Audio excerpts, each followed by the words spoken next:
E hoje nós vamos fazer, então, análise gráfica do Bitcoin e falar como é que está a situação do Bitcoin no curto, médio, longo prazo e ver se é oportunidade ou se é momento de queda infinita e assim por diante.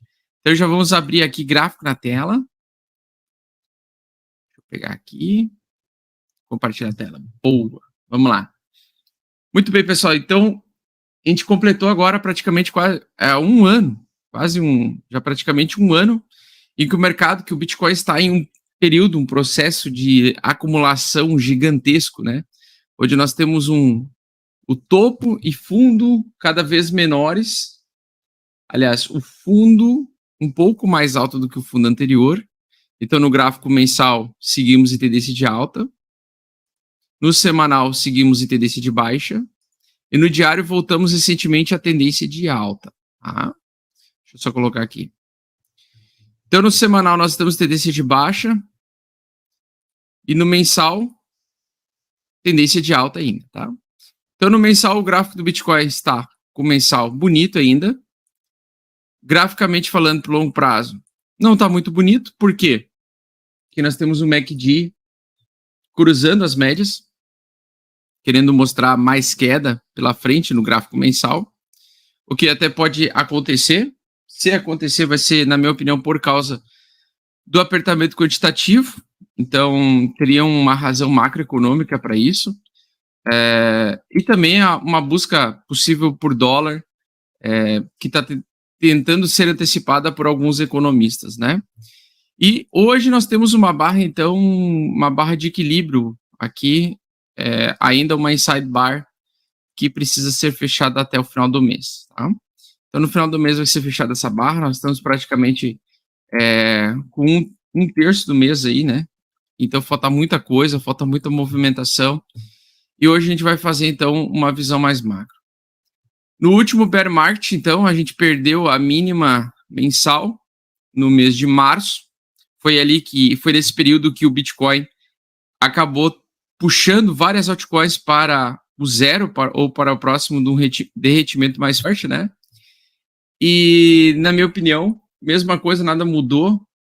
Para mim, o suporte mais interessante seria os 14 mil dólares, seria o suporte do desespero. Deixa eu pegar aqui. Seria o suporte do desespero. O topo anterior seria o suporte mais forte esse ano. Dificilmente a gente veria Bitcoin abaixo de 14 mil dólares. Então, nós temos uma sequência de, geralmente, 2 anos de alta, 1 ano de lateralização e acumulação e 1 ano de queda. Supostamente, 2022 seria o ano da baixa, né? Bom, estou com viés, então, de baixa ainda, mas, olhando no gráfico diário aqui,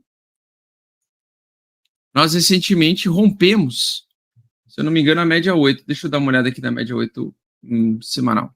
Então, nós fizemos o rompimento da média 8 semanal, tá? Ou média de 55 dias aqui. Vou colocar 55 dias.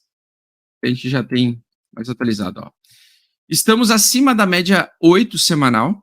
Então, no gráfico diário já está em tendência de alta. E para mim, né, olhando o que aconteceu, se eu fosse esperar algum movimento, alguma coisa que pudesse acontecer aqui, de fato, seria o BTC realmente conseguir, ao longo desse período agora, das próximas semanas, conseguir se sustentar acima dessa média e voltar a subir, entrar em tendência de alta, ou retomar a tendência de alta, tá? Seria esse inverno que eu chamo, seria um inverno mais quente, assim como nos anos que nós passamos aqui em Florianópolis, às vezes tem semanas em que o frio é mais rigoroso e mais intenso e por mais semanas. Aqui a gente também pode ter um período de inverno um pouco mais quente, tá?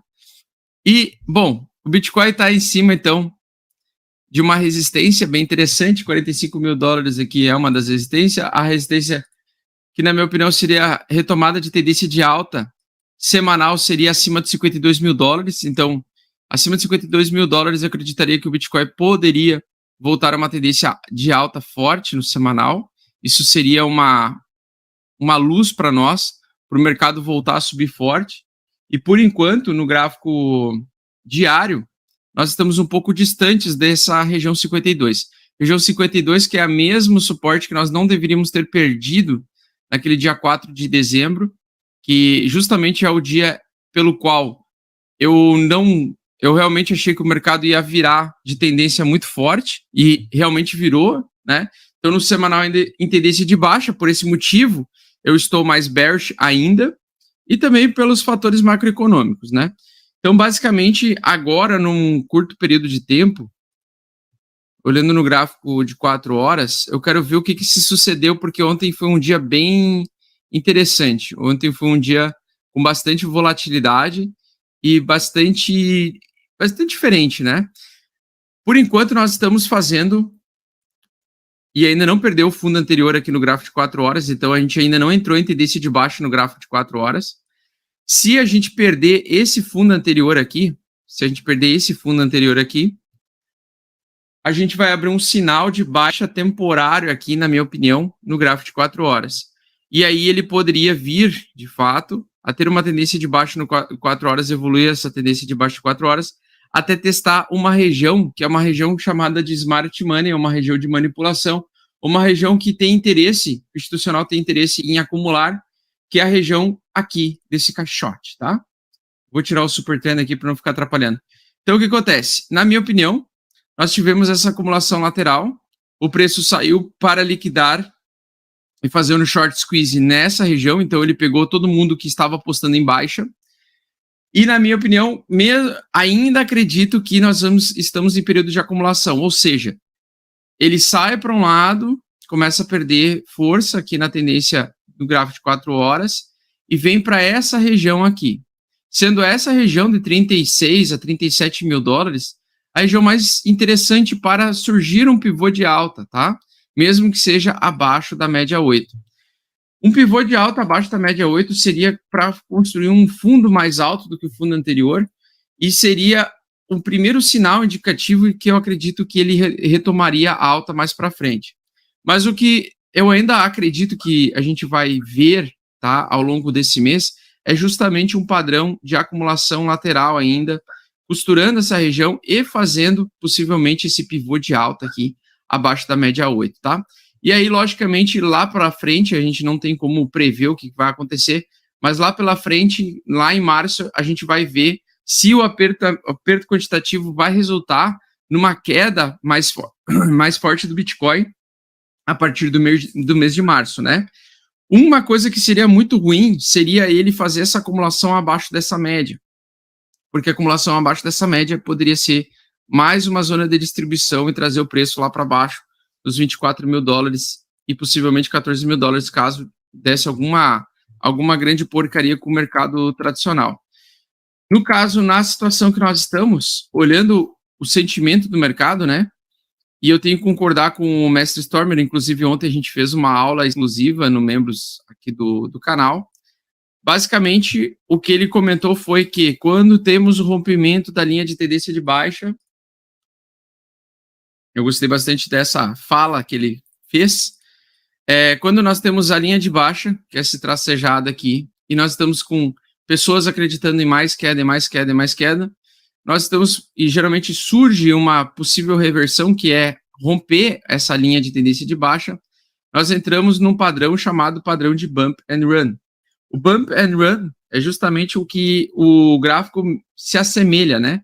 O que parece que ele está fazendo, que é a fase, então, que ele volta para a distribuição, ele tem um fim da queda, entra numa fase de acumulação em fundo, e desse fundo ele inicia uma retomada de alta bem forte. Então, olhando assim, ele me parece, né, que nós estamos retomando e mudando o sentimento do sentimento de baixa para alta. Acontece que eu, Augusto, conforme eu falei ontem também na live junto com ele, eu acho que tem muito FOMO ainda no mercado.